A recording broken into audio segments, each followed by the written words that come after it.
words today.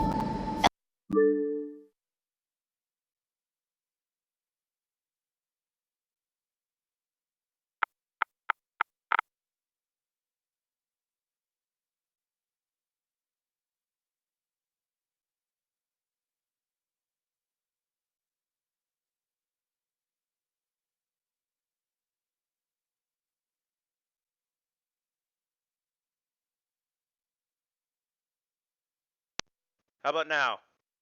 Can you hear me now? I assume you can, because it's acting like you can. Can you hear me now? Okay, cool. I assume you can, because it's acting like you can. Can you hear me now? Okay, yeah, and of course, I hear myself, and it continually plays backwards. So, anyways, this evening, I am going to start with my, you can't hear me speak? This is, this is ridiculous. I apologize. What in the world? Alright, let me see here. Loud and clear. So, okay, so you can hear me, Jeebus, yes?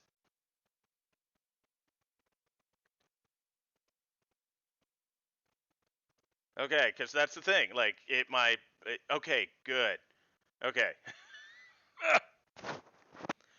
So, yes, as I was trying to talk and failing miserably, I apologize for that. So, to start off briefly, assuming everybody can still hear me. I just want to I want to talk about the new Pet Cemetery that came out in 2019. I went and saw it with a very attractive Brazilian girl, and hopefully that did not make me enjoy it more. Computer noise is too loud. Okay, let me screw with that a minute.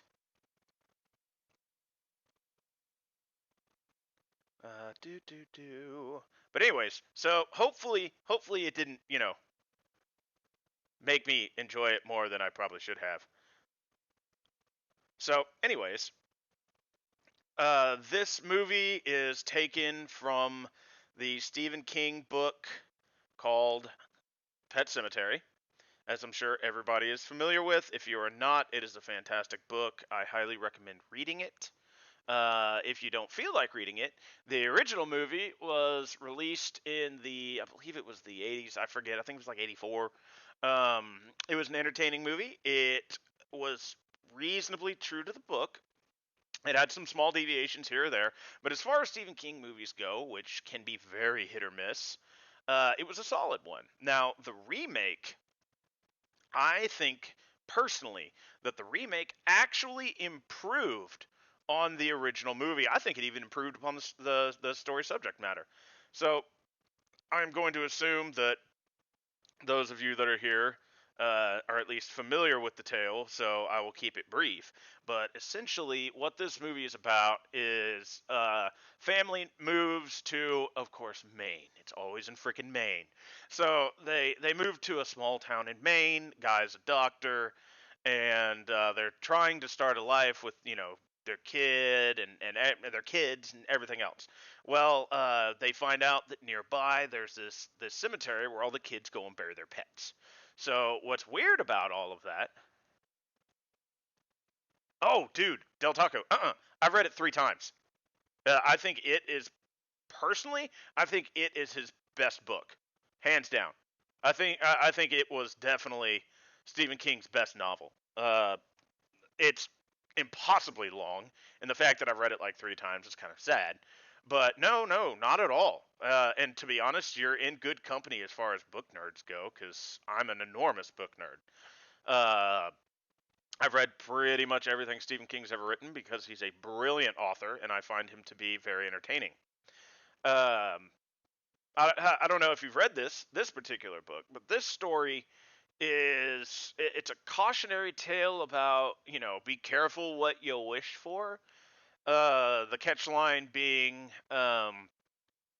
the ground was sour.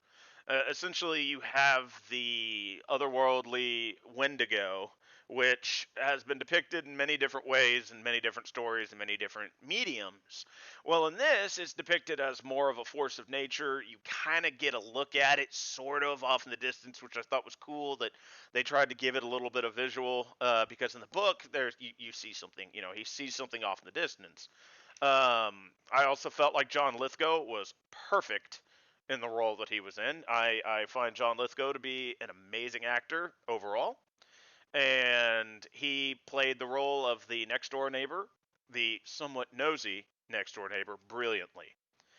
Now, the movie has some weird elements in that it concentrates very heavily on his daughter's behavior following her resurrection, uh, and it centers very heavily. So yeah, this is going to be a spoiler-filled review, just so you know. It centered very heavily on the interaction of the undead, so to speak, with the living. See, in the book, it was his son that got hit by the truck. In the movie, it's his little girl. So in the book, the little child becomes homicidal and psychotic, and it just essentially becomes evil. And same thing in the movie, and ends up killing the next door neighbor. Well, in this adaptation of the book, what happens is a little bit more interesting, in that it fleshes out the undead characters and the reasoning behind their possible split from reality, other than the fact that they're fucking undead. So it expands upon that motif in a very different way, and gives the characters, the undead characters, much more depth in providing actual character development for them, rather than merely labeling them as a supernatural result of burying them in an Indian burial ground. Of course, it's an Indian burial ground, because we all know that for some reason Indian burial grounds cause ghosts. See, Portable Jesus, nothing remains undead with sufficient application of fire. Now, I have to agree with you that in honestly, in this case, nuking it from orbit would definitely be the only way to be sure. Because, you've got the undead, but it's a conscious undead. It's not a fucking zombie, Like, it is a conscious thinking entity that whether or not it's actually the child is a very debatable point. And in this instance, it does a very good job of pointing out the fact that we're not exactly sure whether it's actually his daughter or not. I mean, she has the same character elements, but she reacts differently, the way the world looks at it.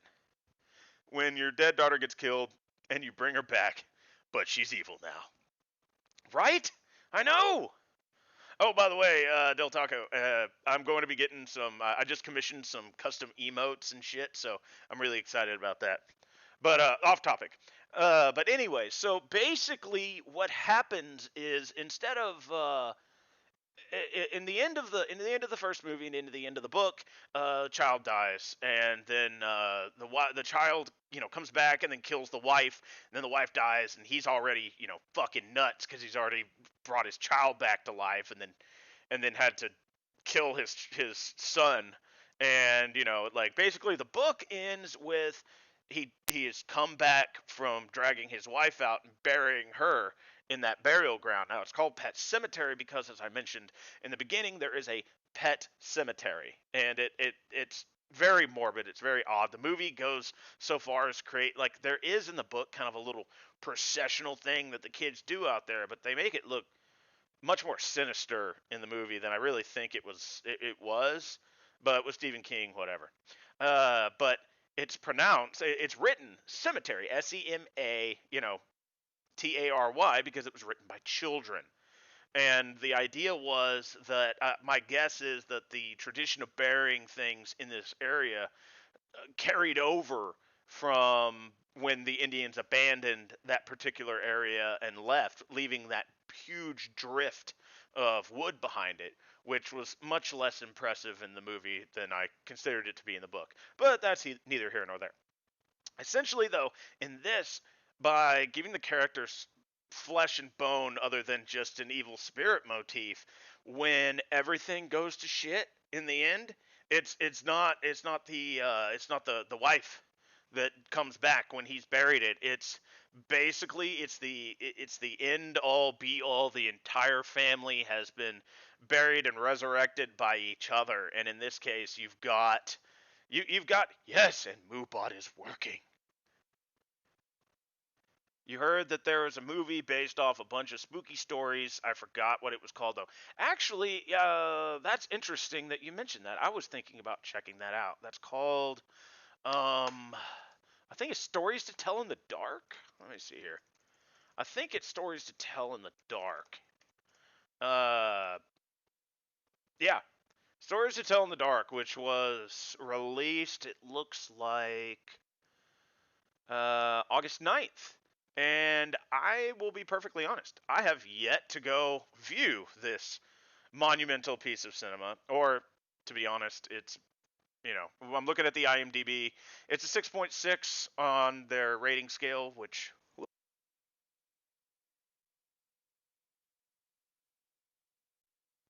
Sorry about that. My headset decided to just crap out on me. It's got a 6.6 rating on the IMDb scale, which, as I mentioned in my previous review, anything above 5 is watchable. At a 6.6 being released into major theaters, I'd give it a solid watch.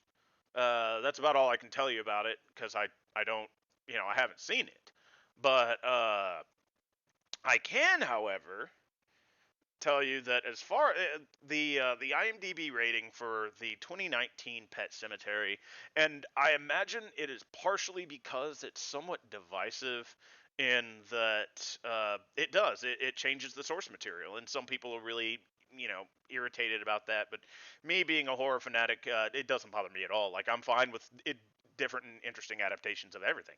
But it's got a 5.8 from IMDb. Like I said, above 5, you're solid. And it, like I said, somewhat divisive, but it's definitely worth a watch. If you like anything Stephen King, it's a very solid film, and I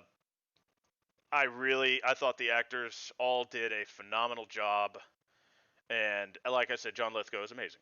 So, on that note, you read those books, Del Tucker. I read those books when I was young. I was like scared for life. All right. I read. Now you mentioned you read it, Del Taco. When I was in college, okay, I graduated from TCU, but I originally started out at a school in Tennessee called Swanee.